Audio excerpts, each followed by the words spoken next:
Para gumaling ka, para sumaya ka, iwan mo siya. Kasi hindi ka gagaling kung araw-araw mo pa rin binabalikan ang taong nananakit sa'yo. Hindi ka sasaya kung palagi mong hinahawakan ang dahilan ng sakit mo. Simple lang yan. Ang sugat na paulit-ulit mong kinakamot, hindi gagaling yan. Hindi kasi sapat ang love kapag wala ng respeto. Hindi sapat ang memories kapag araw-araw ka namang nasasaktan. At huwag mong lukohin ng sarili mo na okay ka lang kung gabi-gabi ka namang umiiyak, nagdududa at nawawala sa sarili. Kaya hindi ka makamove on hindi dahil mahina ka, kundi dahil ayaw mong bitawan ng sugat na pamilyar na sayo.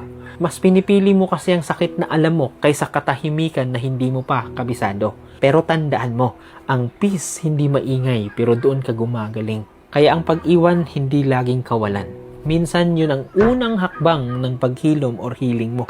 Hindi mo siya iniwan dahil galit ka. Iniwan mo siya dahil pinili mo na ang sarili mo. So tandaan, hindi ka gagaling sa taong patuloy kang sinasaktan. Kaya kung gusto mong gumaling, tigilan mong balikan ng sugat. Kung gusto mong sumaya, lumayo ka sa dahilan ng luha mo.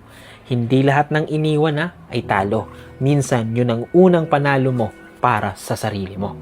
Kasi bakit? Pinili mo siya kaysa doon sa taong sinasaktan, niloloko ka ng paulit-ulit.